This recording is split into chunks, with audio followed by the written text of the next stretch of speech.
Internet, today's episode is sponsored by Midnight Tales, a collection of short stories by author Duke C. Let me tell you something. It's available right now on Amazon Kindle. 99 cents. That's right, you heard me right. 99 cents. If you fuck with the Premium Pete show, matter of fact, if you fuck with Premium Pete, all these years of free content, I don't ask for nothing. 99 cents. Support this good brother. Duke C. On Twitter, author Duke C. Make sure you tweet him too. Let me tell you a little bit about this book. It's a dark collection of short stories that will keep you turning page after page. Tales of murder, love, sex, and mystery are all entangled in colorful stories and intriguing characters that the reader will identify with, which is you. Let me tell you something. The first tale is about a woman who is losing her husband due to addiction and pain. Will she be strong enough to hold the family together while her husband deals with his past and present demons? Who knows? But we're going to have to find out. The last tale is about a couple who move into their new home only to find out that there is a stranger living there with them. What? Say word. But let me tell you something. Head on over to Amazon Kindle, okay? I appreciate your support all these years. And when a sponsor comes on, we must support them. Midnight Tales, a collection of short stories by author Duke C. Okay? Go fuck with that. Cheer. Uh-oh. Here we go again. That's right, internets. Welcome back to another episode of the Premium Pete Show. Let me tell you something. Shouts to everybody who checked out last week's episode, the Houston live episode, man. Let me tell you, what we exactly planned out to do is what happened. We brought out hip-hop, politics, entrepreneurship. Listen, we brought out, let me tell you something. I said this, I don't know, I think I said this on Twitter, but internets, I want you to understand. Don't ever let somebody tell you can't do something. Don't ever let somebody, that doesn't understand where you're going tell you where you need to go or where you need to be. If you have something in your heart, follow that shit. If you believe in yourself, okay, you could do anything. The reason why I say that is for someone who growing up, who, made bad choices, got in trouble, kind of fucked up, okay? To think that 20 years later, changed my whole life around, that I'd be sitting down with the mayor of Houston. That was real special to me. I mean, I love even throughout my podcasting career, if you want to call it that. I mean, I've been honored to sit down with legends like Ice-T and LL Cool J and J. Cole.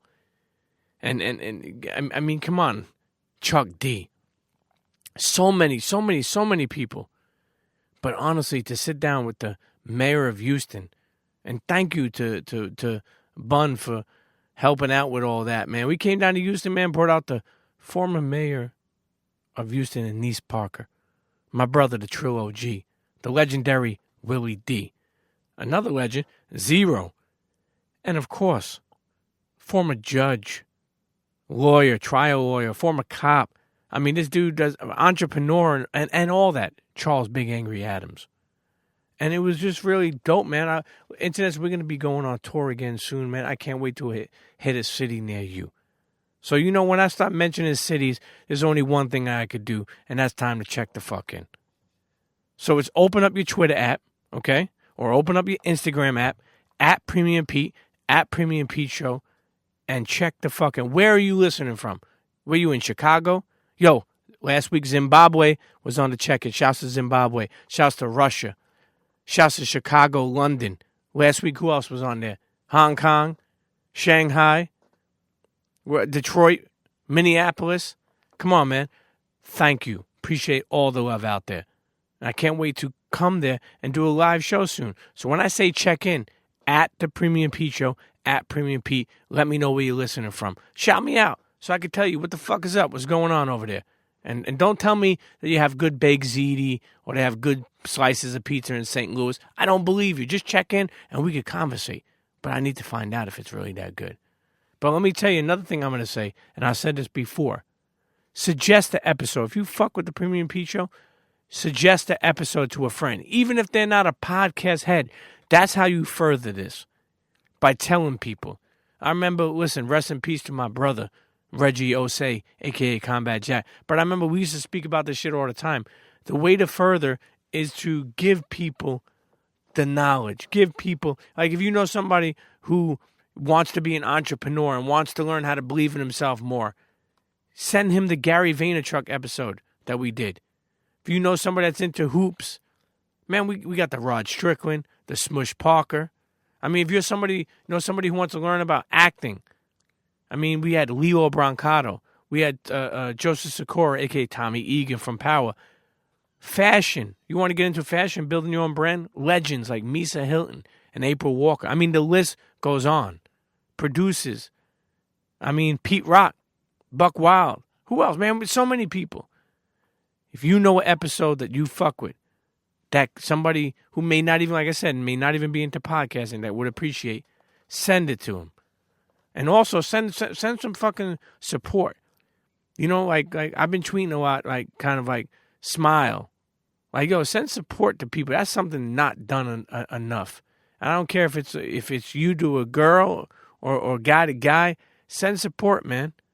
It takes nothing to let somebody know, like, yo, congrats, man, or thinking of you, or wish you the best, or I'm proud of you.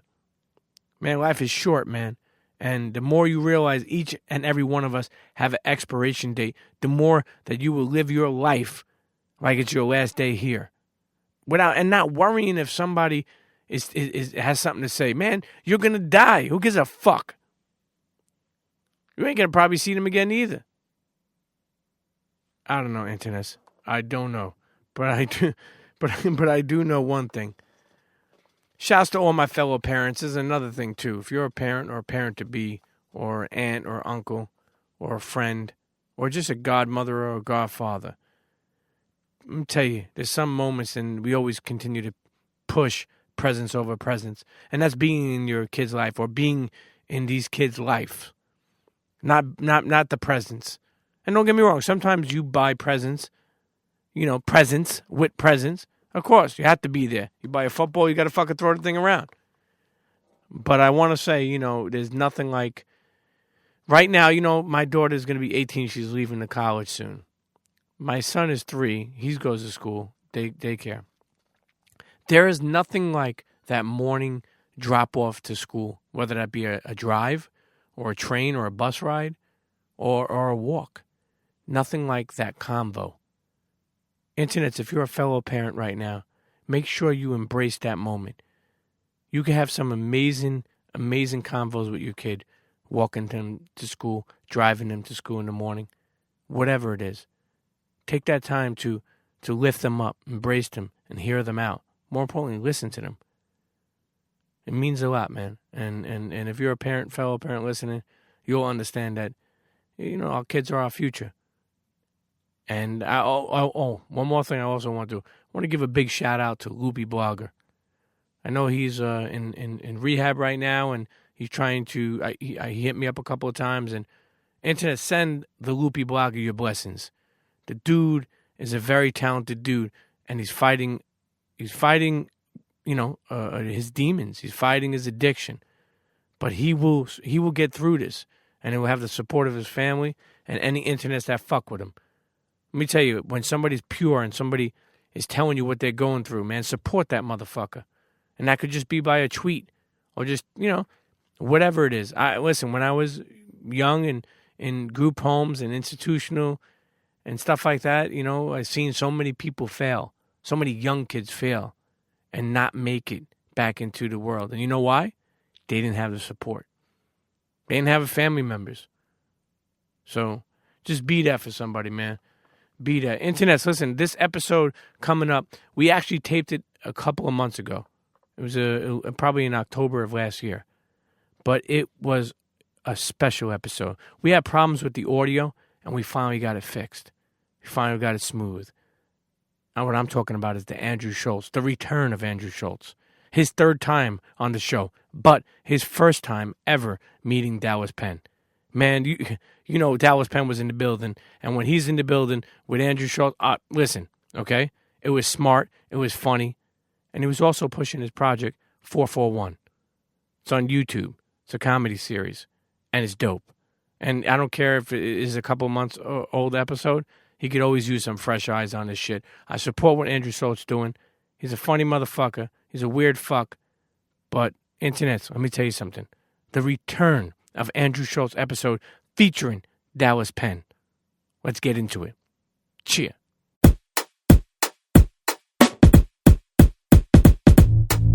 Come on, everybody get set, let's go. It's the next episode. It's the Premium Pete Show. News, interviews, all of the info.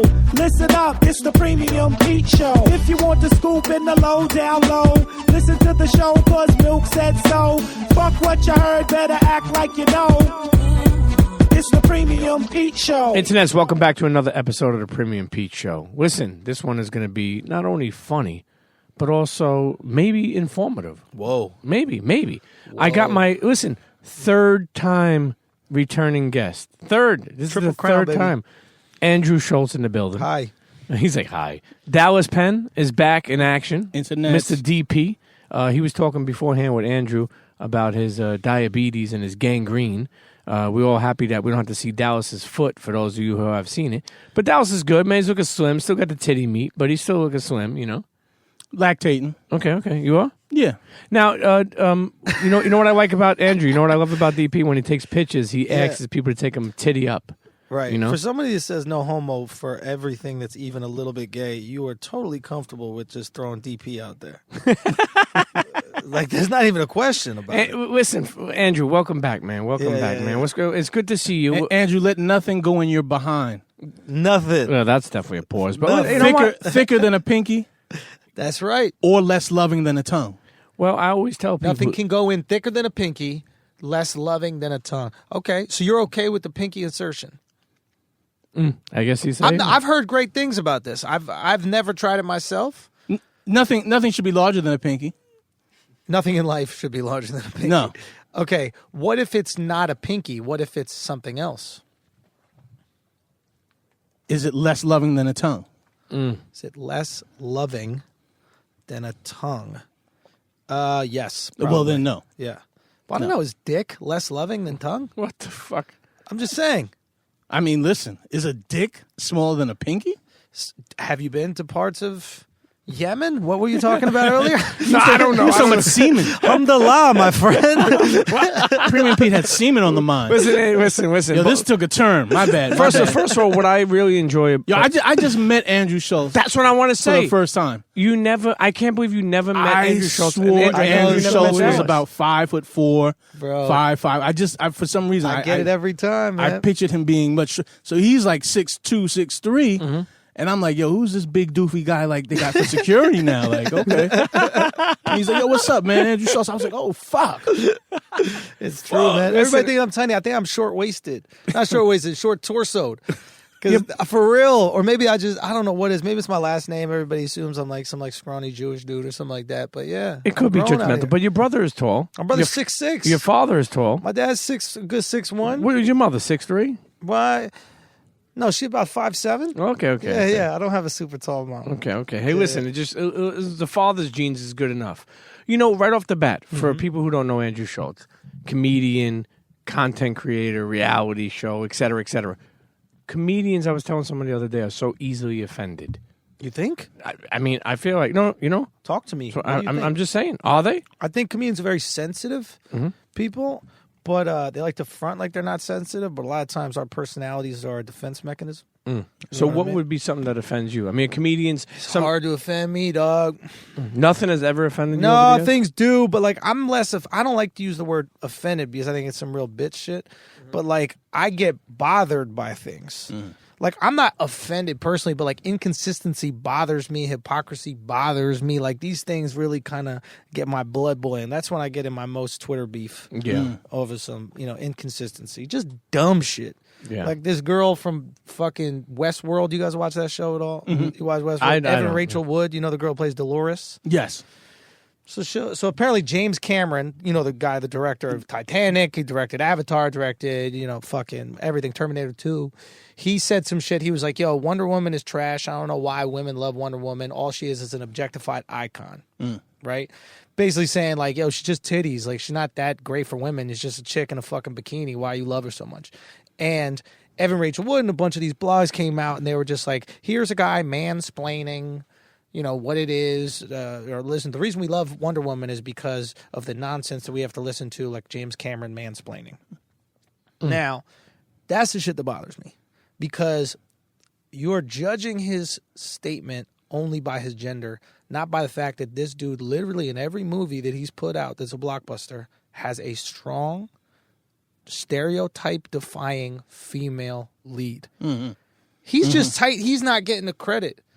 You know what I mean? Like somebody, it's like Diddy ripped off his track and didn't, give him some residuals or something like that. But not only that, but just that 140 somehow defines who he is, how he thinks as a person. Exactly. I gotta tell you something. Wonder Woman in how many years? 80 years? Yeah. Never had a nip slip. You're not even trying hard, Wonder Woman. I mean, think about it. You see what she's wearing? Yeah. Like there should have been a nip slip at least one of these years. Yeah. So, A Janet Maybe Jack that's me? her real superpower. That We haven't seen labia or nip slip. That's and right. she's That's right. in a Wonder tight Woman, little for all bikini. we know, could be crossing the lines. Well, if you watch Bootleg, Transforming. If you watch You think you think it might be trans? Why not? I mean, I haven't seen a single tampon string. We've never seen a nip slip. We've never, Wonder Woman's never gone through any women times problems. Facts. I need you to save the world, not for the next 4 days. Right. Wonder Woman's always ready to go. And real talk, I've seen her body dudes. And I'm thinking to myself, man, like, Bruce Jenner could have been Wonder Woman. He is. He is Wonder Woman or she, whatever. Right. She is Wonder Woman. Like, in a lot of you ways. don't want to catch hands from Bruce Jenner. Yeah. Why, you seen him? He gets slap outs? But the man's got hands. 2 gold rings. Or no, medals. Medals. I mean, this guy's an elite athlete. Of course. Thank you. Absolutely. He's got to have some kind of hands. This woman is an elite athlete. Thank you. I apologize. Okay. Yeah, You started this thing called Question of the Day. I did. Yeah. Explain what it is and why did you start it? I just wanted to do some daily content. I wanted to put shit out. I like to be proactive. And I thought it would force me, if I called it Question of the Day, I thought it would force me to actually put some things out. And I just ask, whatever questions on my mind that day and whatever I'm kind of pondering. Sometimes it has to do with news. Sometimes it's not, What's some that were really got some great response? I don't know if any got some great response, but my question of the day the other day was about like building this border wall and signing the DACA or getting rid of DACA. And like my question was, do we want to do that now because we got to rebuild Florida and Texas? And I don't see us doing that without Mexicans. So maybe regardless of your politics, we just pump the brakes on that shit. Because I know how Americans work. We ain't going to build Florida and Texas for the next 40 years if Americans do it. But if you get Mexicans in there, I'm not going to say it's going to stay built. It will fall apart, but they'll be back. Like the cities will be back, and they'll be put together, with some duct tape, whatever it is. I don't know, fucking Tapatio. I don't know whatever you're using to hold the shit together, but it's going to be those little back. Budweiser nips. That's it. A little one of there, you're going to be totally Hey, good. that's not right. Listen. Come on. But you know what? You are right. It's crazy that in America, especially Mexicans, they do a lot of the jobs that us lazy fucks don't want to do. Oh, yeah. And they help make and create a lot of stuff. Bro, when I was working in construction for a short fucking month, because I just could not deal with fucking picking up shit like that. Yeah. I never forget, I got on that thing, what's that thing called? Jackhammer? Yeah. I almost went down the block. For instance, they knew, like I met a couple of Mexicans and even Indians on the construction site that I was working at when I was young that came, that I would use for jobs to, at my house. They would come and put together like a shelf or come and put a door, things I didn't know how to do. Bro, I've never met a group of people that are more skilled in everything involving fixing than Mexican people. 15-year-old, I would work in restaurants. 15-year-old delivery guy, the fucking oven would break, and he'd be 5 minutes. Come back. The fucking oven's fixed. But you delivery guy. I don't think you're giving Filipinos enough credit. They are Asian Mexicans. They're a combination of a Mexican and a Chinese person. And if you listen to their last name, sometimes their last name is Barrios. Sometimes their last name is the Garcia. combination of the mathematics of the Chinese, the work ethic of the Mexican. Oh, it's a great human. The top. Are we genetically engineering workers? Is that what we're doing? They're slandering all the Mexicans. This is going to be a gear switch, but Sure. the writing process for you. For stand-up? For stand up. Oh. I mean, can you fucking tweet and then write? I honestly, it all comes from conversation for me. So like conversations we'll have right now, like we're talking about Mexicans. I mean, I have a bunch of obviously jokes probably already established, some of them on the project I'm putting out now, but it will be a conversation we'll have about Mexicans and work ethic or what they've done for America, et cetera. And then, maybe one of us will say something funny, I'll get an idea, and then boom, all of a sudden, we'll start triggering and go from there. So that's what it's always been for me. I need conversation. I'm not one of these guys that could just sit down and like write. Right. So you don't sequester yourself. You're really you get into a group. So you kind of like get into like a group chat. Honestly, yes. That's the best way for me. Mm-hmm. Because I like the reaction. Like, I feed off of that. I'm not one of these guys that just goes and writes in a notebook until some funny shit pops up. It doesn't work for me like that. I gotta have the conversation. We gotta have a topic, and we gotta go for it off of that. But let me ask you, even growing up, what was your favorite comedians? My favorite comedian ever, first comic I knew about was Eddie Murphy's Delirious. My dad and I listened to that on a cassette tape. And I remember my dad dying laughing at Eddie's impression of Ralph Cramden getting fucked. From the Honey Movers, humana. Yeah. And I remember Come on, Ralphie boy. Yeah. I remember seeing that shit, and I was like, man, I want to make my dad laugh like that. And then I would say like the next comic that kind of shaped me was Rock. And then I fell for that fucking. It was great, but I fell for that. What's it called? Def Comedy Jam trap where they send you the new VHS every fucking week. You think you're getting one, and my dad was like, "Why do we have 75 VHS tapes?" So I guess my tricked my dad into giving his credit card for that. And then later on, it was Patrice O'Neal, man. Patrice O'Neal was I think he's the best ever. He's my favorite. But you ever feel that Patrice was like not fully appreciated and underrated? Absolutely. Why? Absolutely. It's weird. It's like, comedy is an interesting game. Like, we get the idea that people just kind of pop up out of nowhere. But if you look at like the greats, the greats, even the guys right now, they're old. Like Louis old. Chris is old. Chappelle had his resurgence. But when you even thinking about it, nobody was fucking with Chappelle's stand-up until after the sketch show. Right? Like, he was a famous guy. He was in movies, but he wasn't like the best stand-up ever. Then the sketch show popped. Boom. That gave more looks. I mean, I mean, because Chappelle was with Brewer for a while, and I mean, he was definitely in the periphery. He was not the. He wasn't the main guy just yet. He was famous, but he wasn't like the legend that we know him to be right now. So I think it does take time, man. And I think Patrice, to be honest with you, is like the reason I liked him is he was one of those guys that challenges conventional wisdom, right? And all great comics challenge conventional wisdom, but what we share with people is selfish, right? Like, if there's a great joke defending how great Mexicans are, a Mexican guy will share it.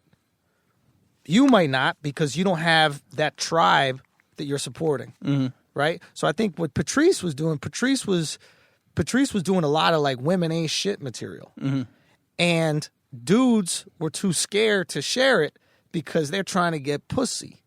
So no joke is funnier than pussy feels good, right? So I can't share this because then I might not get some pussy if I'm sharing this sentiment. And the girl sure as fuck ain't going to share it. So it's not like he was battling for Italians or battling for black people or battling for Asians, etc. He was just painting himself into a spot that made it tough for people to get behind him. Yep. I mean, if you look at Patrice's fans, they're real more like comedy enthusiasts. And what I've noticed about stand-up is there's very few fans of stand-up. There's fans of stand-up comic. Okay. You know what I mean? Like, there's fans of basketball, which is like you could just see. The sport itself, right. So the sport of comedy, people don't fuck with, but they follow a particular comic. Boom, hard body. Boom. I'm a big fan, especially it's almost like boxing in that way, where like your like ethnicity defines your fan. Like George Lopez's fans are going to be majority Mexican, right? I mean, Chris Rock's a completely transition. He's just known as one of the greats. But on the come up, Martin Lawrence, his fans were black. Yeah. The Kings of Comedy, black people were at their shows. Martin Lawrence is back to that too now. Is he back? Is he? Well, no, I'm saying he's back to just having black fans. Right. Well, black people are the most, I don't know if I would say loyal, but like once I've realized, once you're black famous, they will hold you down forever as long as you don't leave them. But if you leave them, if you let them know, hey, now that white people fuck with me, I only fuck with white people. Yeah. You're dead to black people. Oh, bro. well, I mean, listen, how many people have springboarded, from the black side of things? Madonna springboarded. Facts. Madonna bounced heavy. She went gay. Yeah. She was like, gays got me. Yeah, but she went gay black though, so. Okay. And then she whitened it up a little bit. But right. Yeah. But Pink. I always think about Pink. For sure. And Pink was she came out on like R&B stations. And then boom, she was down on Z100. Right. Doing aerials at the MTV Awards. Do you think that was a natural progression? Do you think that's what these singers are thinking about, or do you think the execs are going, yo, why don't we tap into this fan base because they'll hold you down? I imagine it's an executive decision. I imagine the singer wants to sing. Interesting. Wants to sing. Plus, someone that doesn't. Again, here's the difference for you as a content creator. Yeah. You're kind of creating your messages. You're filtering the things you hear, the things you experience, and you're creating your message. Right. Where most singers, there's a songwriting team that the executives put around them and say, hey, here's a group of songs that I think you would sound nice singing. Here's a group of songs that Britney Spears sung. So you got a similar range. This is what you fit in. Right. Yeah. Right. I don't got a choice because I got to write my own jokes. Right. So this is going to come out however the fuck they come out. Right. And it's going to be representative of you. Right. Like, well, you're 57 years old. What are you tweeting 420 for? Why you even smoke weed still? No. Please don't tell me that. Come you got to on. stop smoking. Do you got to stop smoking weed? You smoke weed for your diabetes. Okay. Okay. All right. Thank you. That's it. Thank you. Exactly. Okay. You smoke one thing that makes you want to eat carbs more than anything. To test your resilience. That's what that should. So you don't munch out after? No, I don't. I don't. God But bless. but hold on for a second. I mean, fucking pistachios. No, that's legit. I fuck with a good pistachio. I always had a theory that pistachios are like anal, in that like Pistachios are mad expensive, though. no, not in that it costs a lot to fuck money, but fuck ass. But like it's the nut itself isn't that good. The reason we think it's good is because it's so hard to get. So like anal is like this doo-doo coming out of there. There's no reason you should want to fuck a girl's ass, right? Ever, right? Shit comes out of the ass, and there's a perfectly good pussy thing right next to it that's made for dicks, and it feels amazing. But since she's like, nah, I'd never let a guy fuck me in the ass, and me like, no, I'm gonna break this shell. You know what I mean? I'm gonna break this fucking shell. I'm gonna get in there somehow. Right. That's that pistachio shell that don't even have the crack in it. Exactly. And you, yes, exactly. With the determination, I'm gonna get when this you get one. in your teeth, you're like, Yo, I'm gonna get this one open. Yes. Speaking about ass, The that's shell a great is not point. even crack, bro. That's the one. That's a great point. Bro, that is the biggest blue balls when the last one in the bag got a closed shell. You're like, all yo, the time. Am I about to break out a hammer to get All a the little time. fucking? Oh hell no! You put it right in your mouth. And crack it on the side of your tooth. Yo, Andrew, you said Talk to me. before that you only need sex once a week. Twice. Twice a week? Yeah, Why? I can fuck 2 times a Why? week. I don't Why? need nothing more. Why? Because I'm grown, bro. I'm not an addict. Why you out here having sex every single day? I'm an emotional person to sex. Meaning, like, if I see a girl, that I'm like, oh wow, I would want that. And if I make that proceeding and that happens, So you want to have sex with the same girl every day? No. First of all, I'm a parent. Yeah, okay. So that glad we're on it. changes. I can have sex with a different girl every day. That's Right. not. No, but you said twice a week. Listen, if With the same person. If I'm fucking the same person twice a week is great. Right. We do it on a Sunday and then either on a Wednesday, Thursday. I think we're golden. But if you got to add somebody else into that rotation now, if we could add someone else in this, I have sex with a new girl every meal. okay, I mean, that's easy because we're primal in that way, Forget right? about It's just like spread the seed. that's too much. I think I could eat the same meal several times. 2 times a week, I could have pizza. If I'm eating pizza 7 days a week, it's like, Yeah. how many times do I have to eat this pizza until the pizza knows I love it? Well, then you get off pizza for like a week. That's the thing. That's what I try to do. I want to separate out I got work to do, bro. I can't be fucking. You all had the a time. girl. You had a girl for how long? I had a girl for 4 years, and I had a girl for like a year after No, the her. most recent one. I was with her for like a year. Nobody knows about her though. But I had a girl for like I a don't year. think she was a girl. Yeah, she was a guy. Okay, my bad. No, Bruce Jenner. I'm playing with you, yo. You're a sick fuck. That's why no one knew. No. But now I was that with you this broke- girl who okay. was born a girl and Yeah. still presents as a girl. You have to qualify. I'm not joking, bro. I'm on these dating apps now. This shit is stressful, B. I'm on a dating app. I'm looking at pictures, looking for Adam's apples. I'm looking for like how big her hand is around a Snapple bottle she's holding. Like, is she encompassing the whole Snapple bottle? Now I gotta X the picture. It's stressful. It's a different time, yo. We had to deal with shit they didn't have to deal with back in the day. There was one tranny. It was fucking Jonah Ark. It was coming. I saw it coming with Black Planet. Talk to me. I saw it coming with Black Planet. The Black Gente, too? Do people know first of all, about no, Black Planet? First of all, the Black Planet page used to take like 10 minutes to load. Yeah. People put that music on that shit. Yeah. But man, to listen, put the music to cover up your modem. but I saw with Black Planet, man, where it was like, you know, the scene was changing, and I'll be honest with you. Here's the fucked up thing. People think this is crazy, but like, let's say God's gift to somebody, because God gives everybody a gift. But let's say God's gift to someone is they gave them this gorgeous fucking mouth, this beautiful fucking mouth. Yeah. Who am I to turn down someone offering me their gift from God?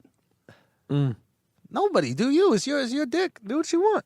Now, the only thing is, God gave them a beautiful mouth, that's a pretty mouth. a pretty mouth. Yeah, there's nothing wrong with that. No, so you're saying like you would get head from a trans. Whoa, From a pretty mouth.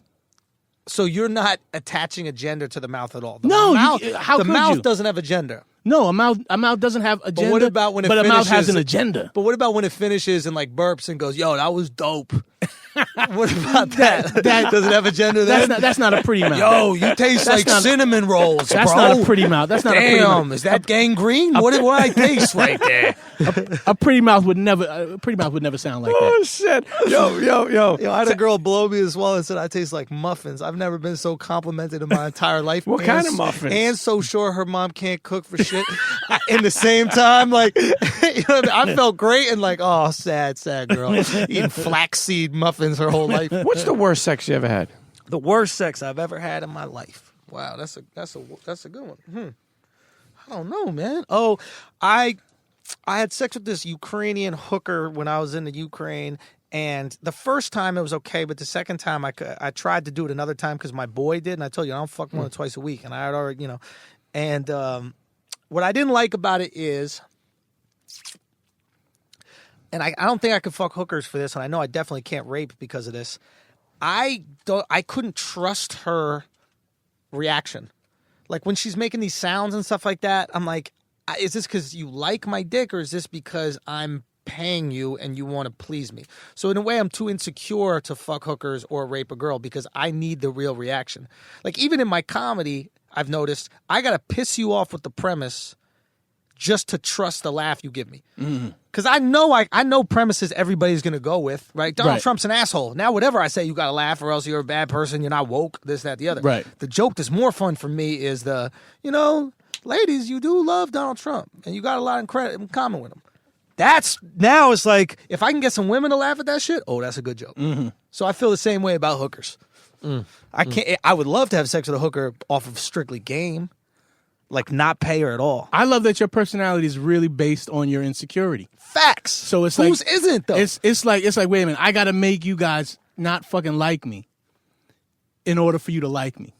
Or at least in order for me to trust you. In order for me to trust you. Yeah, That's like, dope. That's dope. That's dope. I got this comedy project coming out tonight, and well, I don't know when this is going to be out, but it should be out right now, and it's on my YouTube. You can get 441. 441, and it's Why'd you name it that first of all? because I'm doing 4 clubs, 4 sets in one night. It's and I got the cab rides and everything in between, and it's basically a night being in the life of a New York comic, etc. I didn't want to do the typical special where you got the fucking curtain, you go out and do whatever. And it's short; it's only like 17 minutes.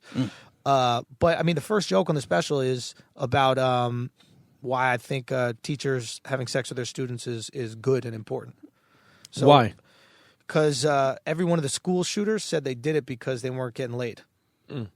So in my mind, how do we know these teachers aren't heroes? But they How are do you know young. these But teachers keep in haven't mind, saved lives? But keep in mind, That's what I said. I but said, the young suck a dick, kids save a school.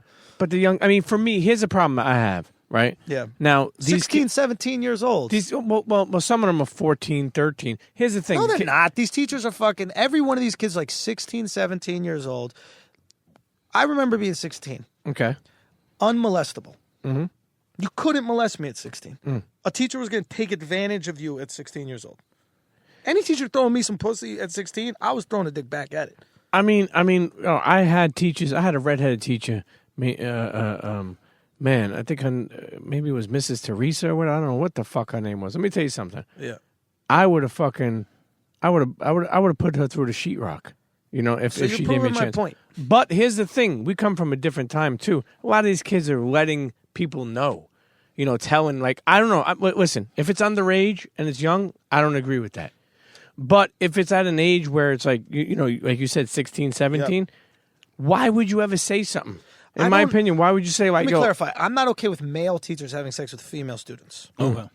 And that's because female students don't shoot up schools. Okay. So there's no reason to fuck them. Yeah.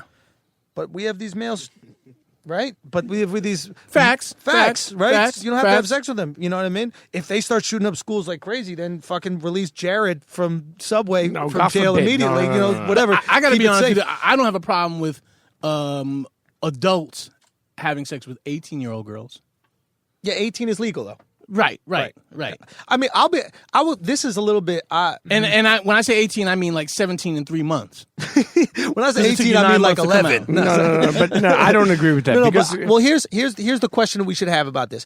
18 is a made up number, right? You go to Canada, it's 16. You go to Europe, it's like some places 14, some places 16. For 18 is a number that we assume it's not about looks. 18 is a mental number. It's we assume women will have and men will have the ability to think for themselves and be accountable for their own actions, so that old people can try to manipulate them, and we're like, hey, now you're on your own. Mm-hmm. Anything below that, we think is wrong and molesty. And when did we even come up with that number? Because frankly, when we were in agrarian culture, when we were all farming. Son, they were having sex at 14 years old. They were marrying people at 14 Marrying people at 13, 14. Bar mitzvahs and bat mitzvahs happen at what?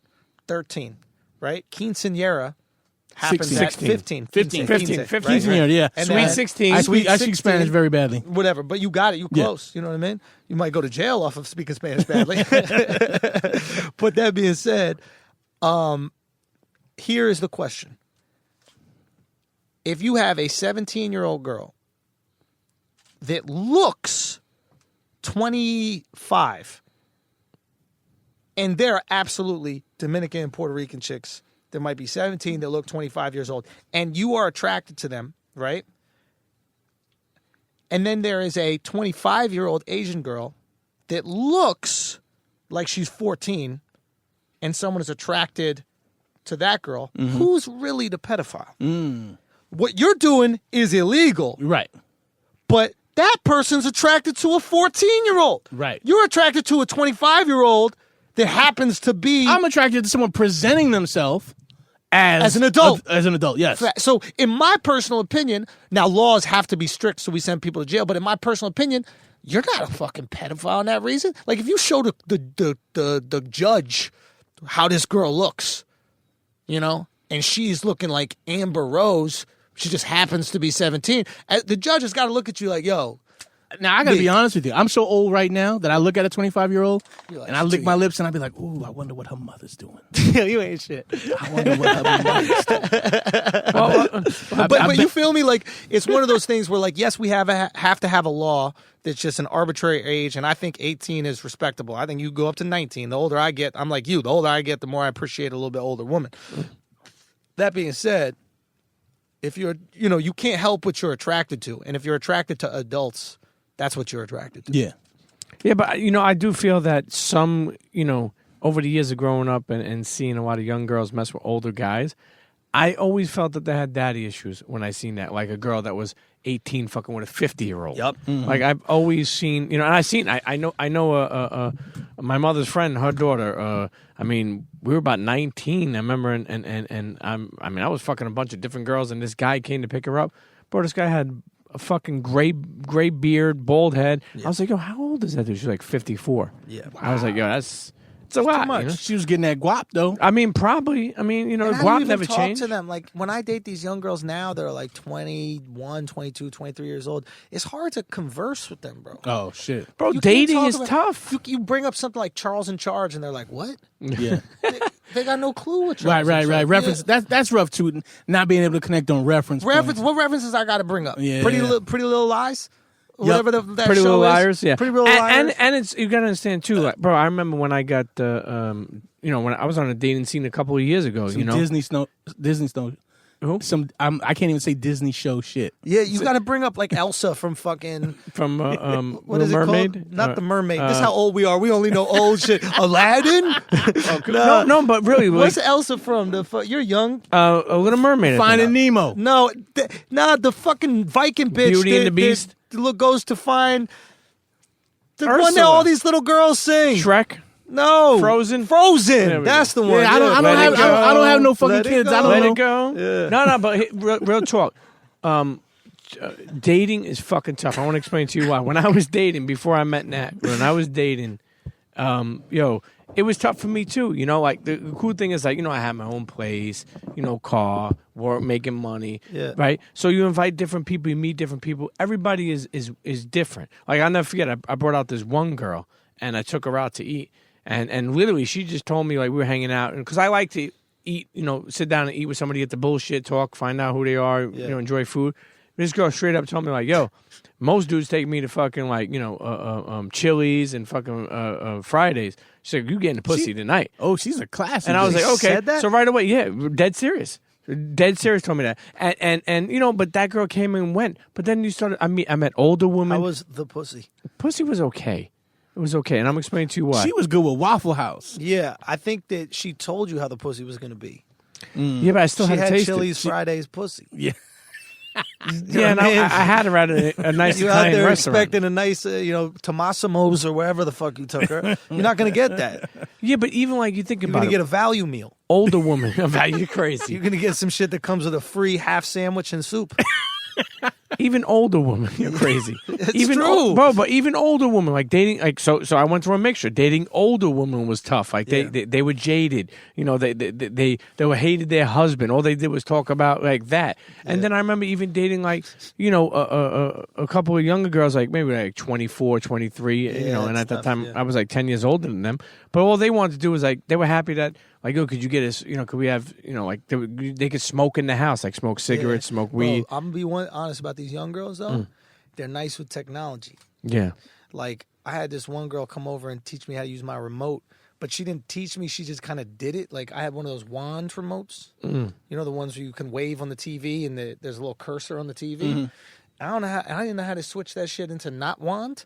She pressed like 2 buttons and all of a sudden she's scrolling without the wand, and I had to act like I knew how to use my shit. And I was like, "Yo, isn't it cool how you could just how you doing that right there?" You know how exactly what's going on there. So these young girls are good for teaching you how to use technology that's passing you by. Yeah, but some of them do shit that I don't understand. Like, for instance, my daughter, her and her friends, they share their location. I don't know if you ever heard of that. Like, their friends share First their of all, that's location. a great thing. Now you know where your daughter is. No, with their friends. We She don't used to share have- it with me. She tries to block me. Yeah, but now at least a friend knows where she is. Back in the day, the way we would know where our kids are is somebody on the news would go, "Hey, It's 10 it's p.m. 10 p.m. Do you know where your kids are? And then you're supposed And to then go, you look around and be like, oh shit. I have kids. Yeah.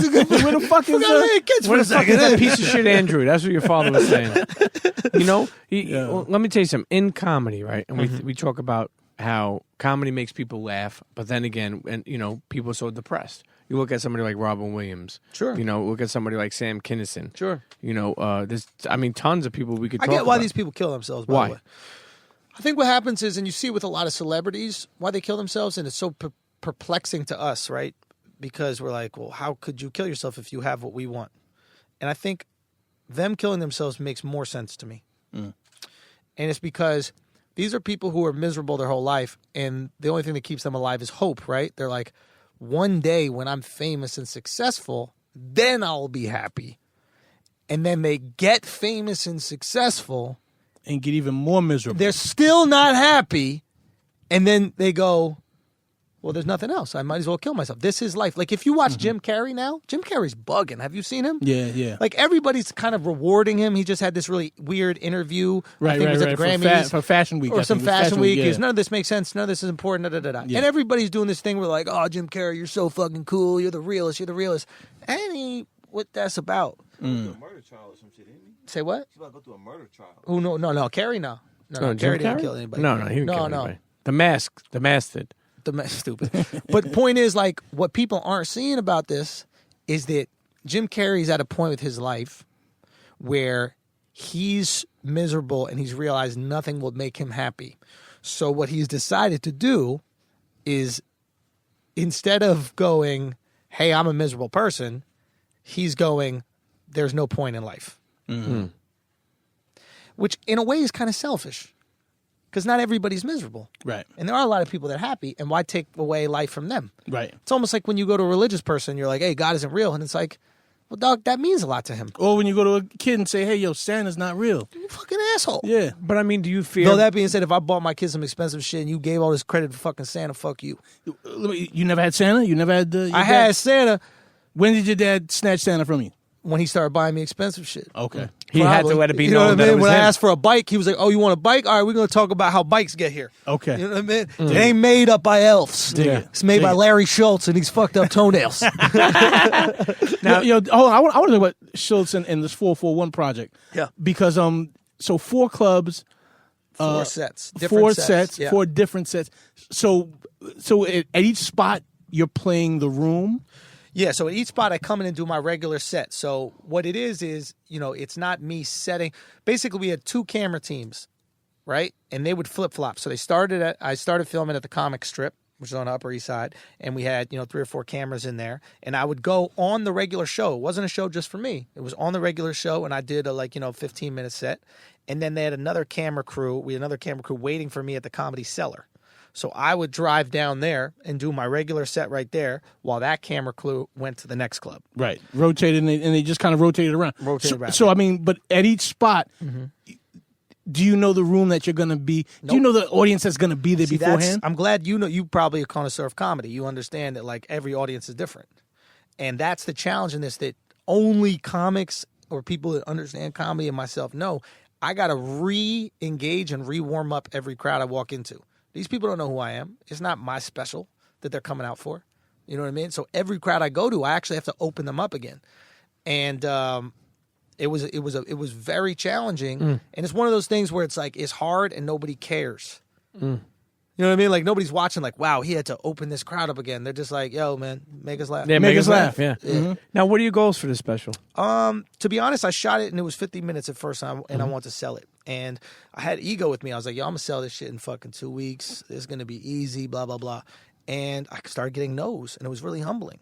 Because I'm a person I've had a certain amount of success on television. I've had a certain amount of success in the podcast world. I've done some film stuff. And there was a time where while I was trying to sell this, I had a sitcom. I was the lead in a fucking sitcom on Netflix. It was like this fucking disease. What was that called? It was the hockey show on Benders. The Benders, yeah. And then they went over to Netflix from IFC. And I started getting no's, and I started getting, we like it, but just hold on a little bit. Let's re-engage in the new quarter. We're done spending, all these kind of things. It was very humbling.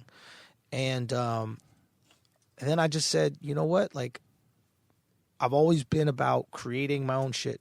When I started up in the comedy circuit, I was in the mainstream circuit. I was also in what's called the Chitlin circuit, which is like the Black and Latino rooms. And these dudes maybe weren't given the same opportunities in the clubs. So they started their own shit. They started in bars. They started in like nightclubs. They started in just random areas. And they were making money. These guys were making a living off of this shit. And it's something that stuck with me. And I was like, yo, if the door isn't opened, build your own house, because there'll be a door in that shit. So I said this, like, okay, man, it was humbling. Maybe I haven't proven myself in the comedy world enough just yet. I'm going to put it out on my own for free on my YouTube channel. I'm going to cut it down on some mixtape shit. And I'm going to prove the product and let the people hold me down. And if I get a big number and I really do well with this project, it will give me much more leverage in the future. Right. So that's the goal really right now. Is all I want is eyes. People are like, do we pay for this? Do we donate? I don't want that. Share it. like it, watch it. That's the most donation you could give me. But I think it's good to hear the breakdown of that, meaning like that it's a humbling experience for you, and people didn't jump on it right away to buy it. It could be timing, right? It could be Everything. It could be everything. No, but I like it because you're putting it out, and what you're doing is creating your own blueprint. Yeah, and Well, master plan. facts. Blueprint's a copy. Okay. Facts. No, I hear you. I hear you on that. Yeah, and it's something I would say to anybody in music. A lot of times in music, I get hit up like I could do anything for anybody, but people hit me, yo, check my song. Could you do something with my song? First of all, I can't. But they go, yo, do something with my song, right?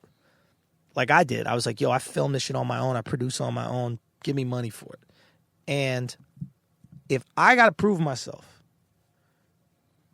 you who has never done anything in music got to prove yourself too. Sure. Put yourself on. We got to put ourselves on. You know what I mean? If Charlemagne, one of the biggest names in the world, goes into meetings and he has to sell himself, still Charlemagne, I can't have an ego about selling myself. If I haven't done late nights and these people haven't seen me do stand-up, they don't know how good I know I am. You know what I mean? They might have to see me put out a product before they believe that I could actually do it.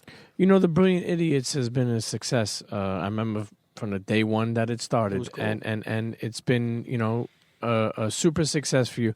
What would you say is one thing that you're most proud of from not only being on it but being involved in it for this long? Proud of. I think I've gotten a thicker skin. I think I've gotten a thicker skin from it. You deal with criticism a lot, and it toughens you up a little bit.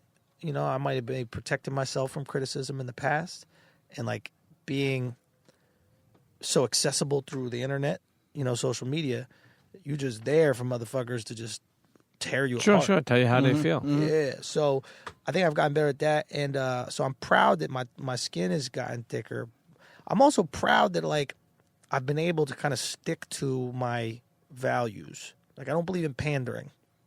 I believe in having consistency in beliefs, and like it's amazing, but like if you stay consistent and principled in your beliefs and you actually really care about them, people will respect that. Yeah, I mean, I know a lot of people that have told me when I seen them around my moving around or tweeted or whatever. I say, listen, I don't really like the dude Andrew, but he be saying some facts, or people may say like I don't always agree with him. That's my favorite compliment. But I like him. I don't always agree with you, but I fuck with you because there's nothing disingenuous or inauthentic about that. Right.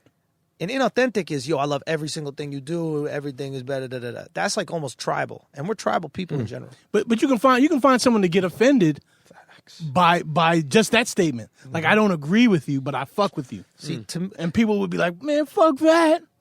See, but to me, that's the biggest compliment because what they're saying is like I'm able to put aside my disagreements sometimes for you. I'm objectively engaging in you. You know what I'm saying, Dallas? Right. So it's like, you know what? You have some great points about the Nothing. Prime Minister. Nothing. You know what I'm saying? Nothing. Or whatever it is. You know what I'm saying? Whatever it is. That would be. banging I would be like, yo, 17 Schulz is totally fucking pandering. I have nothing good to say. Fair enough. Or you have some interesting shit to say about diabetes and how to fight it and gangrene and these types of things like that. But I might totally disagree with you on your sentiments on the Yeezy collection. Who fucking knows? You know what I mean? Or You don't fuck with Yeezus? No, he's all right. Do you fuck with Michael Rappaport? Yeah, I like Mike, man. I like Okay, Mike. okay. Yeah. You know, white on white crime? Is there why you got some beef? They're No, like I an don't have no Italian beef with shining? No. I don't even. Is he He's Jewish. Italian? He's Jewish. Oh, okay. I was gonna say. Nah, Rap knows me. I mean, I fuck with rap, man. You gotta rap. I do feel like here's the thing. I like Rappaport. I want to sit down and chop it up with him. He will come by. Yeah, I want to talk about because he.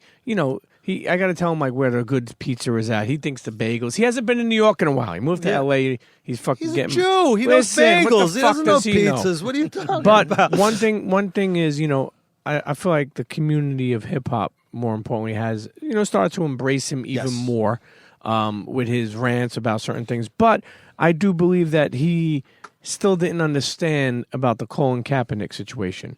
You know, he did tweet about Colin Kaepernick, kneeling on 9/11. Yeah. And he basically said anybody who kneels on 9/11, we should just get rid of them. But I still don't, and now he's like, so what I'm saying is I feel like he is contradicting himself to, don't get me wrong, he's speaking real shit. He's coming at Kid Rock. He's coming at all these other people speaking good stuff. Right. But I do think he's missing the point about what Colin Kaepernick was doing. I can't hear you say Colin one more time. Okay. Colin, my bad. Okay, so let's. I think when it comes to this kneeling for the flag situation, people are really upset about a miscommunication on all sides. So whether you stand or kneel for the flag depends on your definition of the flag. Me, I stand for the flag because my definition of the flag is the flag and the anthem represent the best case scenario of America. Like when Martin Luther King said, we're coming to cash this promissory note. To me, the flag is the promissory note. That's what I go to when someone tries to silence me and say I don't have free speech. I go, yo, you see that flag right there? That flag is free speech. True. So I'm going to hold down. Now, there are some people that believe the flag represents the current state of America. If you subscribe to that opinion on the flag, well, fuck yeah, let's kneel, dog. You have every right to kneel. Why would you not want to kneel? We got to change some things in America. So what's happening right now is people that have the idea of the flag of me are assuming that Colin Kaepernick and others that are also kneeling have the same idea of that flag. So they're upset and offended by something that isn't even being portrayed by those people. And I think that's where I think if we actually sat down and talked with each other for a moment, we're like, well, what do you see the flag as? They're like a representation of America right now. I think even the most right-wing conservative would go, oh, I could see why you're upset at what's happened to your people, and we need to do better, and I can totally see why you're kneeling, and you don't hate the military or hate. I hate, but also more importantly, too, when they say the land of the free. Yes. When that song was made, they weren't talking about black and brown people because they weren't free. Think about it. When you think about it, no? I mean, it's not entirely true. Okay, how? I mean, there was indentured servitude for both blacks and whites at the time, right? So there were blacks who had fulfilled their indentured servitude, right, which was a slavery up to a certain amount of time. It was almost like you come over here, you give me 10 years of your work, and then you're a free man. So there were free blacks and whites. But what's more interesting is that when they wrote that Constitution, only white male landowners could vote. So let's say you were a white guy that was free, you couldn't vote. Right? You couldn't vote in America. And their idea was, well, you don't have a stake in the game. If you don't own a piece of this shit, why are you making decisions for it? Right. Right? So clearly a lot of shit was fucked up back then. You're a white guy working on the docks. You can't vote. Facts. So what we often do right now, which I think is part of our arrogance as humans, is we look back in time and judge people back in time based on today's morality. And even the most brilliant people in the world intellect on their tippy toes, meaning like they only barely see beyond everybody else. The Martin Luther Kings, the Jesuses, the Muhammads, these people only saw a little bit past everybody else, and that's what made them geniuses, right?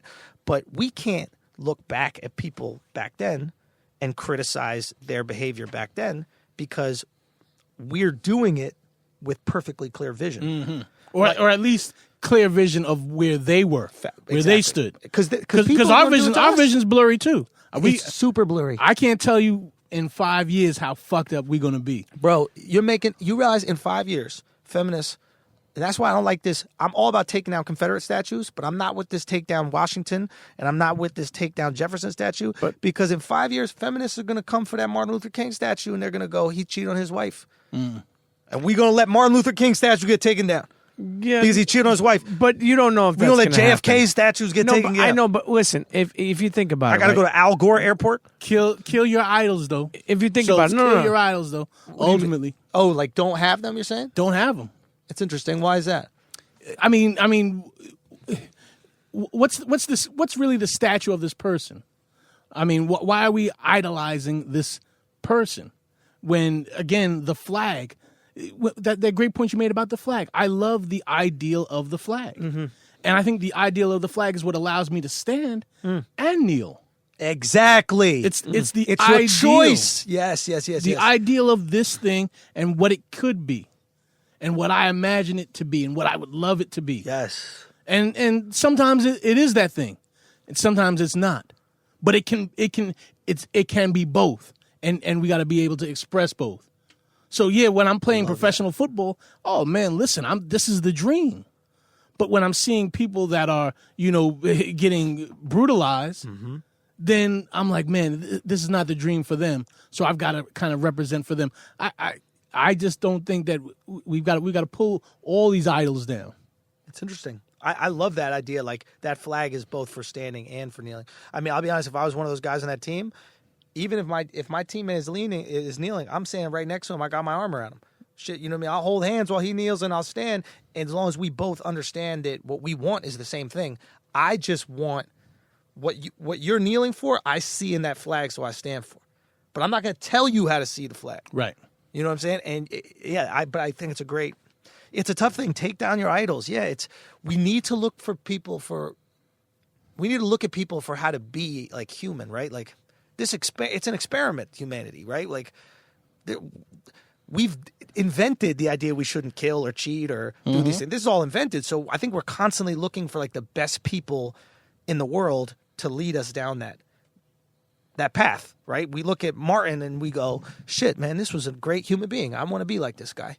Gandhi. We look at, wow, what an amazing guy. What a humanist. What a humanist. But I mean, Gandhi had flaws.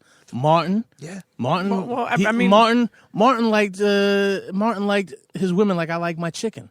Well, White meat. Oh, did Martin like some white girl? Yeah. how do you know that? I'm telling you. Oh, listen. Come on. No, but here's the thing. You don't like with white men. With the statues. Me? Here's honestly, with the statues, right? Keep in mind, They're right? about to take that fucking statue down immediately. No, if it turns out Martin was fucking these white bitches, they're going to take that shit down immediately. Yeah, dog. but that- Black You women kidding gonna me? take it down. Black women are going to be the first ones down there. Fuck this. Yeah, but let's be real. When you think about certain like Washington, you say Washington and Jefferson, these statues, right? Yes. If we live in an ancient world, Yes. and what I mean by that is the make sure I'm saying this right. The judicial how do you say that? I like it. Judicial system, Yeah. ancient.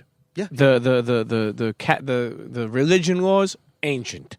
The fucking court systems, Yeah. ancient. But the point I'm trying to make is we do need change. And if Jefferson and Washington were slave owners, right? In this day and age, 2017, why are we still, we say like, look, it wasn't right. It was wrong. Well, they didn't get the statues because they owned slaves. Doesn't matter, but they did. But here's Well, the it thing. does, and I'll tell you why. Okay, go ahead. It does, and I'll tell you why. Because we have to set, nobody wants to have this discussion, but we have to set a distance for care and an amount of time for care. For example, right now, everybody is tweeting on their phone how fucked up America is. Mm-hmm. And how fucked up Washington and Jefferson are for having slaves. Without even realizing that this very phone is made by child slaves today. Colin Kaepernick, God bless him, is a Nike athlete talking about the mistreatment of black people in America while wearing Nike, which is made by child slaves. Well, I don't think he was a Nike athlete. I think he was just a Nike athlete being paid millions of dollars. Now, what I'm saying, I'm not saying, and again, all I'm saying is there is contextual morality for everything, right? There's always going to be a little bit something wrong. It's kind of to your point about your idols. Is like there's always going to be something wrong. Now, I'm 100% behind Colin and his and his stance on politics in America right now. 100% behind it. I don't think that the fact that he wears Nike discredits it, because all of us are wearing shit that was made in sweatshops right now. Mm-hmm. And in the future, one day they're going to say, how could you eat animals? Once they are able to produce animals in a lab and you don't got to kill them, and produce milk in a lab and you don't got to suck the honey out of a mother cow's bosom. Not the honey, milk. You know what I mean? Like, honey, whatever, shit. I don't know animals.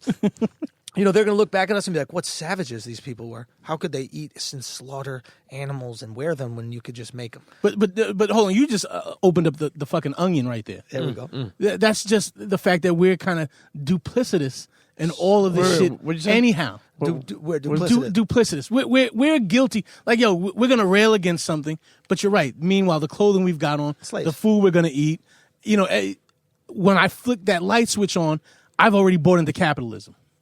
I've already bought into the system. And I'm supportive of capitalism. I think it's brilliant. I really do. There is a negative cost for everything. Right.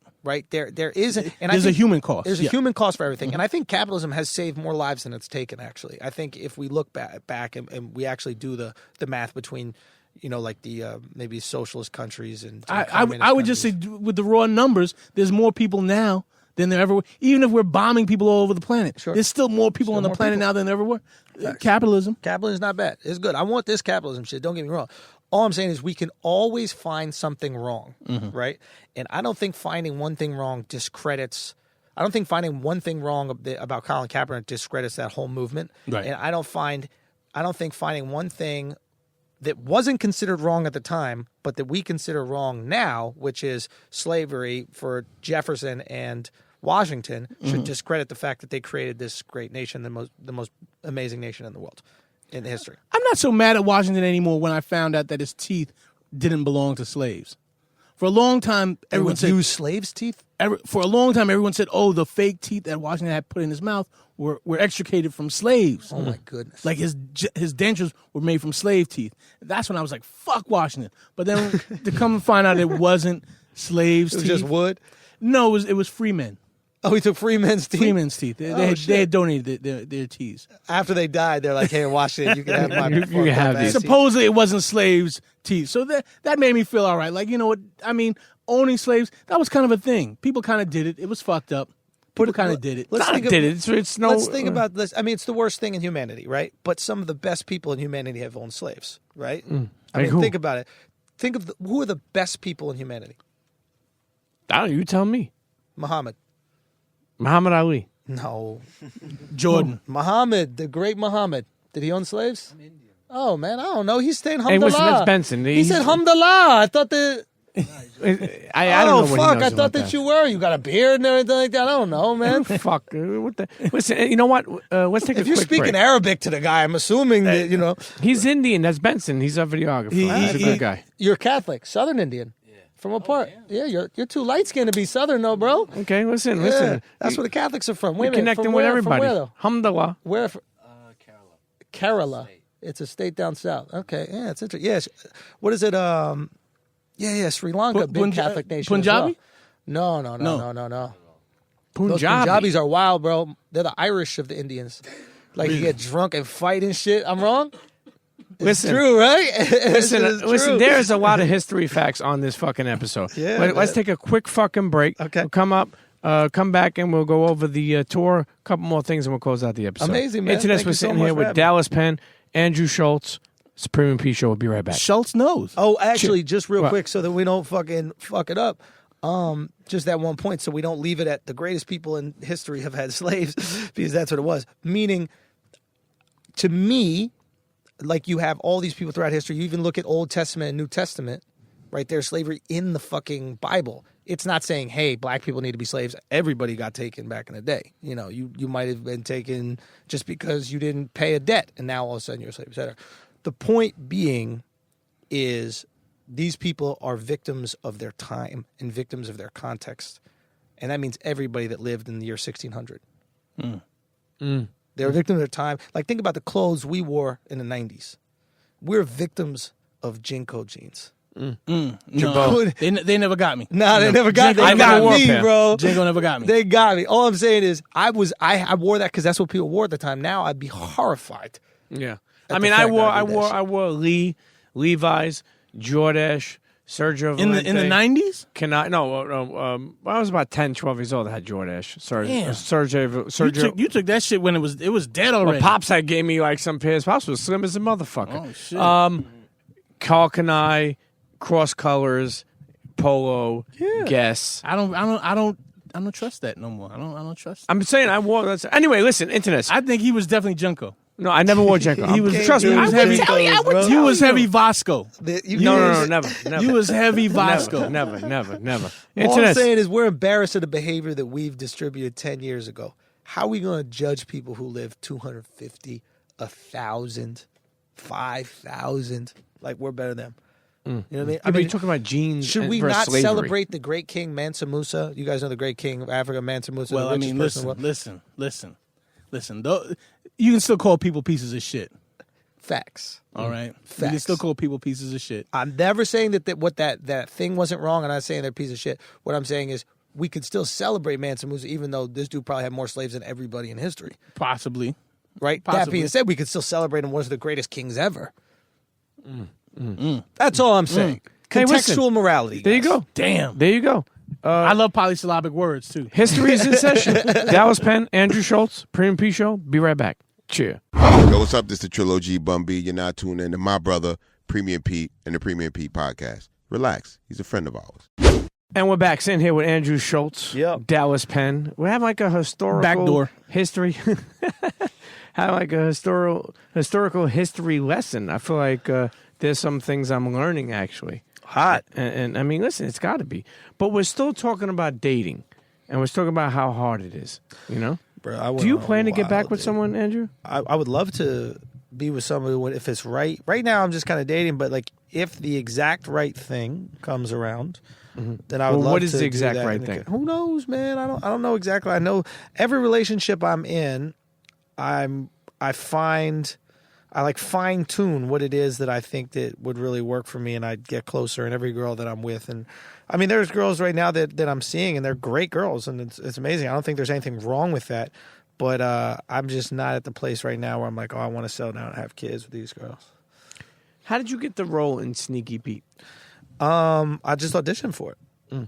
Yeah, I just auditioned for that shit, man. I just went out and auditioned, and then they threw me. Yeah, they were like, "Hey, man, we want you to do it." So I did. It would have been really cool to do season 2. I was bummed that they couldn't find a way to bring my character back for season 2. I see it would be hard to do, but Now you have that like guild, the Actors Guild, and yeah, I'm in all that? SAG. Yeah, Oh, SAG. Okay, so that means you get more money, right? yeah. You get a little protection. You get some health insurance and shit. You know, or cheaper health insurance, and it's cool. I fuck Now, with this SAG shit. being a comedian, being a or doing reality TV, it's a you're a freelancer. Yeah. When you think about it. Yep. How hard is it being a freelancer? I mean, for me, it was always just about like finding a steady check. You know, like, so I was always thinking about that kind of grind, but that's because my parents owned a small business. My mom was a real hustler. So like, I just saw I saw their hustle, I saw their grind, and I was like, all right, I need to apply that same thing to what I'm doing. So at first it was, stand up. Then I got the MTV check, and that was a steady check for 3 or 4 years. I was just getting every 2 weeks, checking the mail. Boom. I bought Viacom. Yeah. I bought my apartment off of that shit. Really? Yeah. But so then after that stopped, I'm like, okay, how do I supplement that income, right? And I was fortunate enough to get a cool acting gig, and that kind of that was Bender's, and that like basically replaced my Viacom check. And then in that whole process, I got Brilliant Idiots. And, that was almost like a day job. It's like I'm doing this every single week. We're coming in here. So it was always about finding that security. I got that from my mom. It was always like, she's always like, find something to fall back on, find that kind of security, within your career, but someplace where the money's coming in, because then you have more freedom to create. Did you ever like get to a point as being a comedian where it's like September 20th and you're like, no, you got to pay a certain bill or a lot of your bills are due in the beginning, and then you like wind up doing like, I got to book myself for 5 shows tonight, 5 shows Tuesday. Like, you ever get like where you? Well, the hard part is booking them, right? Like if you have the ability to get them, you could get the money. But like I got down to my whole hustle with comedy was like, what I do? I lived in a closet for a while with my girl. The girl that you met, like I literally just lived in a closet. Apartment. Oh. Yeah, I lived in like literally a closet. Oh, like goddamn. a walk-in closet that only fit a bed, and the both of us slept there. Damn. Yeah, That's real love. Yeah, it was chill, man. It was very cool in that way. You shit out the window? Yeah, right? No, there was other people in the apartment, but what I did is I rented out my room. Dig it. So that I could get some money and rely on that money coming in. How fucking crazy is New York living that you're an adult and you're out of college or out of college age and you're renting a room and you're having roommates. Yeah. You have roommates, and then I live in a closet, and those roommates put up with that. Like, it's wild, man. But I remember I got within, like, I don't know, maybe a couple $100 before it was all over. And then I got a gig, and then I got another gig, and then I kind of bounced back. But I rented out my room. I was just going everything. Yeah, I want to go back to talk about 441. Oh, yeah. So the night that you like, this is an incredible endeavor that you had to plot out. You know, that your cameras are all positioned and they got their rotation down. Yeah. And so what's the circuit that you make? So I started at the comic strip. Okay. And so basically what happens is we have 3 cameras at every club and then 1 camera that follows me the whole time. Because we want to capture the cab rides and everything like that. And so it's sort of like 6 camera guys. It's a bunch of crew and a bunch of whatever. And so basically those 3 cameras are there. I have 1 camera following me. Once that camera finishes following me onto the stage, it just falls back and becomes another kind of handheld camera as part of the shoot. And it's all shot on 4K, by the way, which is like TV quality because, you know, we're thinking, you know, if we're going to sell it to Netflix, it's got to be 4K. But, and yeah, man, it was just a crazy, and we had to, you know, actually make it to set times. It was hectic, but that was part of it, you know. Where could people find it? YouTube.com/The Andrew Schulz is also the Brilliant Idiots YouTube page.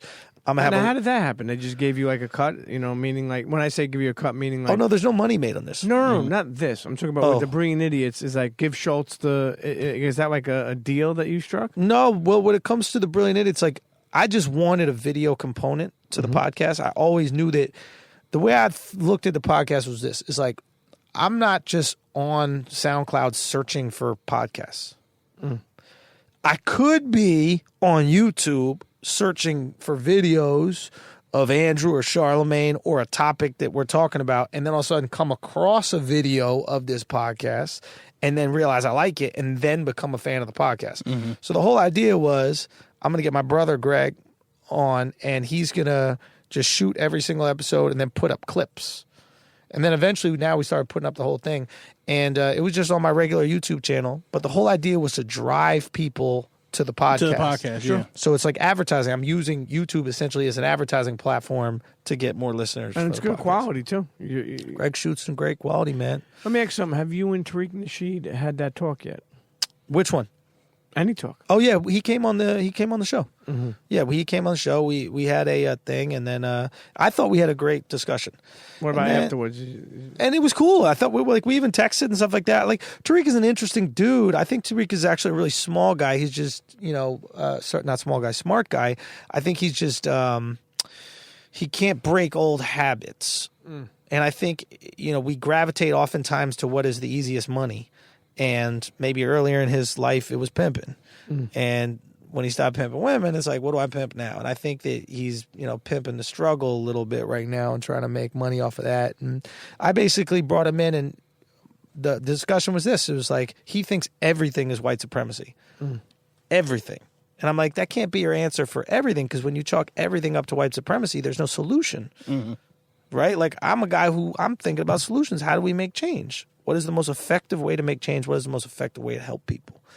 And I thought we had a pretty good discussion. And then later he put out some stupid website and, you know, the suspected white supremacist website. And this is this typical, and this is one of the reasons I have such a big issue with liberals and sometimes the woke community. I'm someone who grew up very liberal, is they have so little experience with ideas outside of their vacuum that they don't know how to argue them. And in this fearful state, they project their the thing that they think is the worst.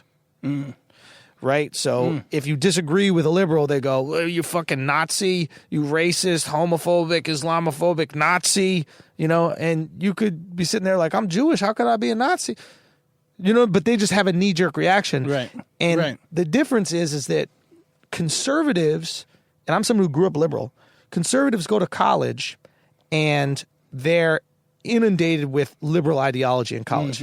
So they have an opportunity to test out their ideas.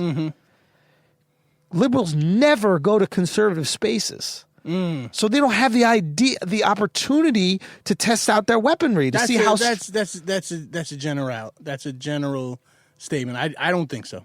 Oh, you think they do go to conservative spaces? I do think this. I think in general. Yeah. In general, we got a total stratification of ideology. Completely. Okay, so yeah, you're right. We got definitely people that are so far into their space, into their box. Yeah. And it helps because you get this echo on social media of the voices that support that, so you can get comfortable inside that box, that little box. So true. Yeah. So we're totally stratified. But I feel like, as someone who was raised liberal, I definitely find conservative people to talk to understand and get their ideas from, and kind of, but you're constantly realizing that there's this total stratification. Yep, I completely agree with you, and maybe that was an overstatement to say that they never do.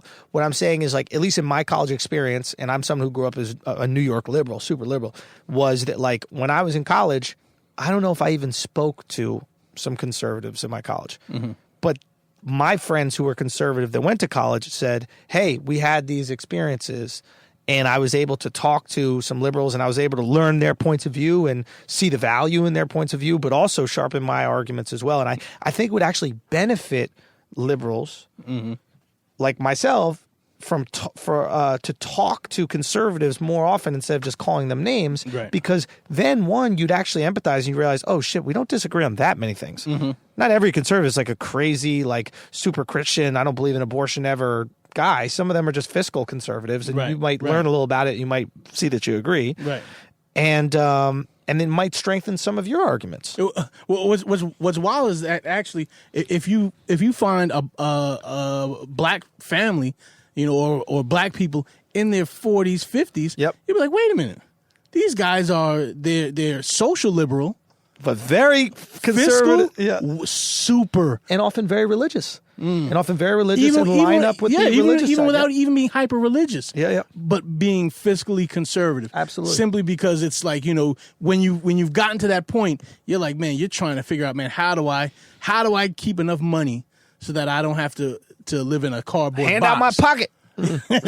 Really, hand out my pocket. If government puts their hand in, sometimes a lot of times it comes down to, from at least me learning, it's less like, oh my God, the government's taking all of my money. It's, you're taking my money and not doing anything efficient with it. And if we felt that they were taking our money and doing efficient things with it, taxation without representation. Bang. Talk about it. Watch out, Andrew. Watch out, Andrew. Okay. Talk about it. Okay. Watch out, Andrew. Okay. That's all I'm saying. Is watch out, Andrew. We'll get there. It'd be interesting to see. So if we have more faith in the private sector, like my buddy always puts it like this. He goes, who do you think is going to spend who do you think is going to spend this money more efficiently, right? If it's you spending your money or you spending someone else's money. I know if I'm spending my money, it's going to be a lot more efficient than I'm spending Joe Schmo's money. I never get to talk to this guy. I don't have to talk to him or ever see him again.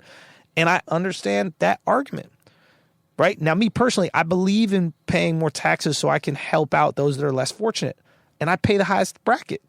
So I'm out here investing in these people's lives because it's something I care about.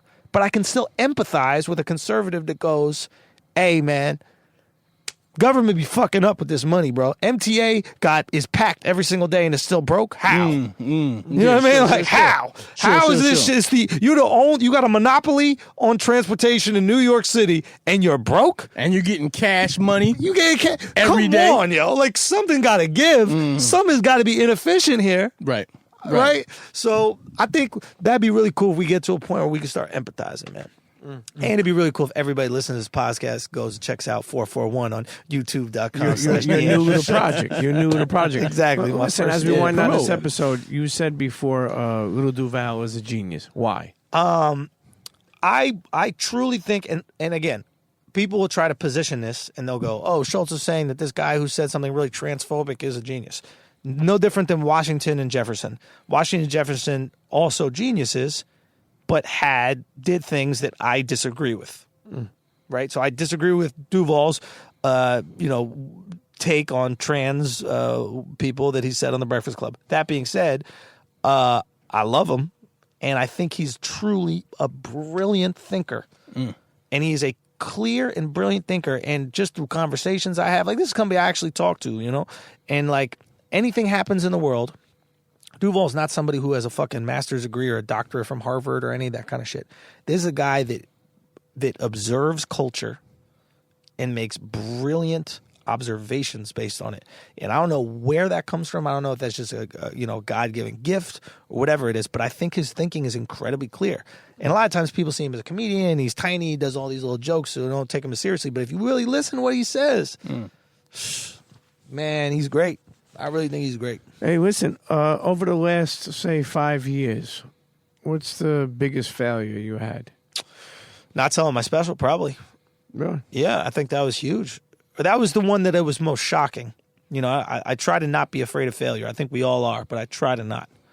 And I try to let failure motivate me almost in a way when I'm like, okay, I don't want to fail, but like, it's like if I don't, I'm not trying hard enough thing. Does that make sense? Like, if you're not failing at anything, you're being pussy. Right. You know, if a girl's not rejecting you, you're not hitting on hot enough girls.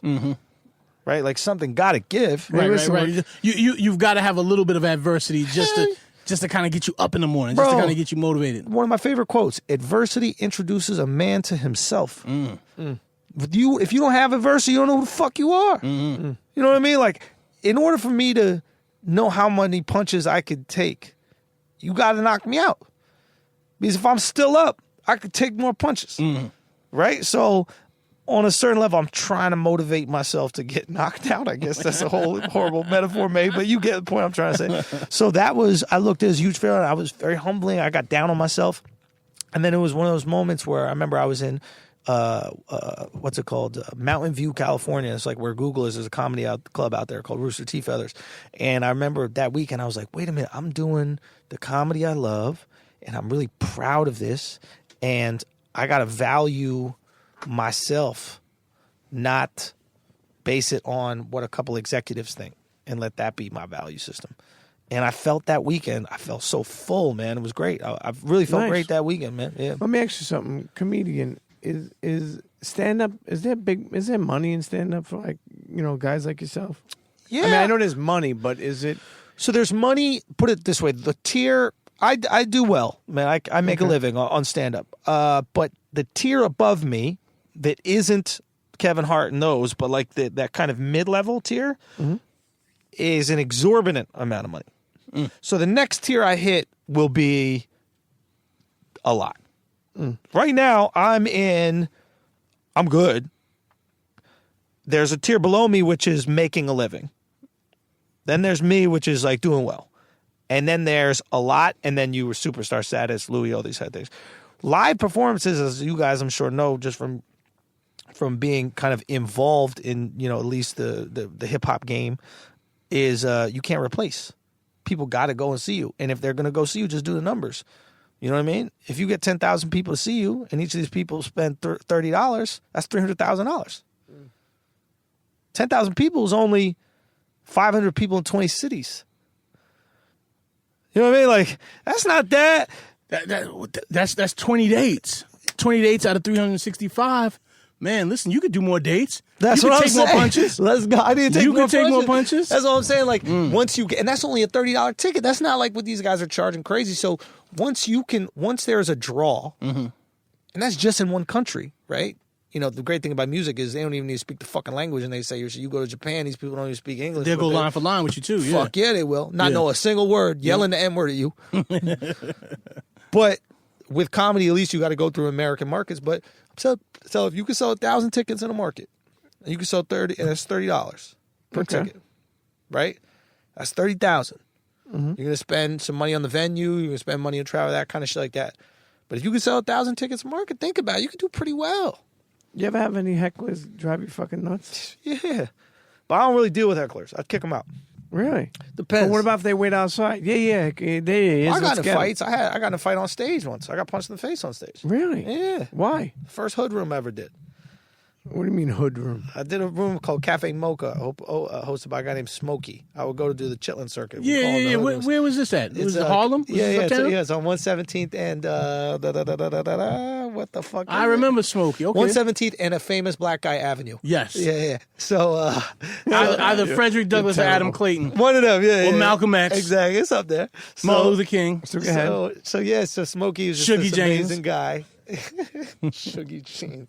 So, and he's just a great comic, and he would put young comics up, and I went up. I was busting balls with a guy in the front row, and the guy walked up, punched me in my face. They grabbed him, threw him out, and this is how real the hood rooms were. The promoter said, "You all right?" And I was like, "Yeah." And then he handed me the mic and he said, "Keep doing your thing." Right, you're not knocked out.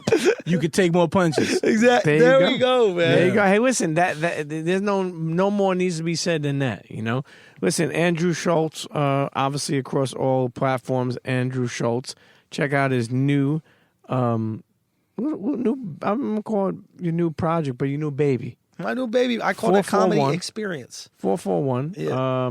Yeah. Check him out. The Brilliant Idiots Being a Fucking Fool. I was up there. Listen, people fucking with that episode. I was up there. They love it. Pat Shan, he's out here with the hard nipples. Bro, I fucking died when you said the funniest part of the whole episode was when Pat, shout out to Pat, when Pat walks in and then you said something like, what'd you say to him? Why are your nipples hard? Yeah, he goes, "Why are your nipples hard?" And then we start getting on you. We're like, "Dude, why are you upset at him because his nipples hard?" And then you get defensive and you go, "Listen, I don't know. This guy walks in here 3 feet tall, and he just said anything after that, I lost it. Calling some guy 3 feet tall. He walks in here 3 feet tall, Mop on his nipples fucking hard. head. Yo, the funny thing is, I was telling Charlamagne, I know this is your podcast, but I thought you had a hottie coming in. Listen, internets, if you never go over to Brilliant Idiots and check out the episode I was on. Let me tell you something, man. That shit was hysterical, Bro, I was because dying. I thought Charlamagne, he was on the phone. We gotta have you back. We gotta have you back on like some fun shit too, because we got extra serious that episode. We were talking about parenting and all these other kind of things. Maybe it was even suicide or whatever. But we gotta have you back on like a fun little little goofy craziness. episode. But the funny thing is that people really liked that episode. Absolutely. And hit me up a bunch of times. But with Charlamagne, I told him, I said, listen, you're on the phone. You don't even have the phone on vibrate. I'm thinking he has a hottie coming in. And in walks in this fucking, shout to Pat Shan, but this 3 feet fucking guy with hard nipples. But anyway, listen, it was a great time.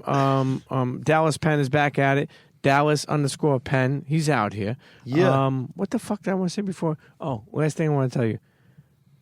And this is something I always hate to answer, so I want to know your take. Cool. Where do you see yourself in 10 years? In 10? Yeah, not 5. 10. It's a great question, man. I never think about that long. Okay, give me 5. I honestly, I never even think about that. I really hope that I'm just executing more of the things that I want to execute now. So my goal is every year be able to execute more than you were able to execute the year before. So if that was, I want to do TV shows this year and I got one, all right, next year I want to be able to do 3 or 4. I want to produce a TV show and I wasn't able to do it at all this year. Well, next year I want to be able to produce a show. And, we got, at least in the very near future on loudspeakers, we got, I'm doing a podcast it started as Game of Thrones review show called Wester Bros. You guys watch Game of Thrones? You watch Thrones? I have. So, I'm not really into it, but yeah. It's basically like 4 bros talking about nerd culture. Okay. So Westeros, and then we saw it, and we're basically going to pick, it's me and a few of my boys I play ball with, and we're just a bunch of like fucking bros, but we love this Game of Thrones dork shit. And we talk about it in a way that these dorks don't. Like when I watch these like Game of Thrones nerds speak about their theories and that kind of shit, they don't use the references that I use. Like my boy Marco is calling this one character, the Hound, the Derrick Rose of Westeros. Because he's washed now and he can't got it. You know what I mean? Like, can I tell you something? I don't know what the fuck is happening. Yeah. I'm watching this shit. Yeah. But homegirl named Daenerys. Daenerys, yeah. I thought that was a black girl. Just off the Twitter name? Off the name. Off the name. I was just like, nah, she's super light skinned. And my wife was like, no, it's not a black girl. And I'm like, yo, she's just super light. Oh, that's funny. Plus, she fucking talks to dragons. Yeah. You know it's got to be a black girl. Some black girl magic shit. No, she's not a black girl, though. Not a black girl. Okay, That's right. Fuck. She got the Charlie Baltimore hue. Hey, listen. Now, you're branching off. So we got that, and I got a sports podcast coming out. Really? With who? Yeah, I'm going to do with, Kaz. Real life Real Life Cavs. Cavs? Yeah, Real Life Cavs. So yeah. Real Life Cavs, love Cat, and then my boy Akash Singh. He's the guy who puts me onto all the Indian stuff. You gotta check out Akash. Fuck yeah. Akash was on the episode before. We Akash came out here. That's my best friend in comedy. I love Akash, and we're doing a sports podcast called Flagrant 2.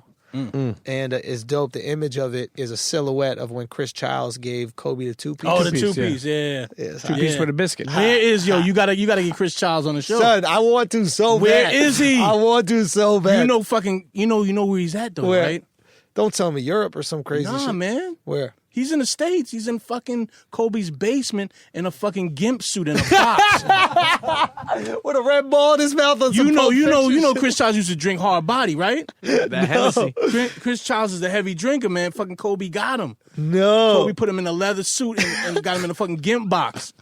Pulls his ass out once a year. Yo, listen. Anyway. Gives him a shot of Henny and punches him in the face. Puts him back in the box. You stupid. Yo, that's the punishment. Internets. Dallas Penn Andrew Schulz. Yeah. Check him out. Fuck with him. You know what it is. We'll see you next episode. Cheers. Internets, if you enjoyed that episode, I want you to email me at thepremiumpeteshow@gmail.com. Again, that email is thepremiumpeteshow@gmail.com. Let me know what you thought. And listen, all my advertisers out there, all my big businesses, my small businesses, whoever, a friend, a store, you want to advertise on The Premium Pete Show? Email me at thepremiumpeteshow@gmail.com and let's get working. Okay? Make sure you subscribe, rate, leave a comment on all streaming platforms of the podcast. Tell a friend to tell a friend, and we'll see you next episode.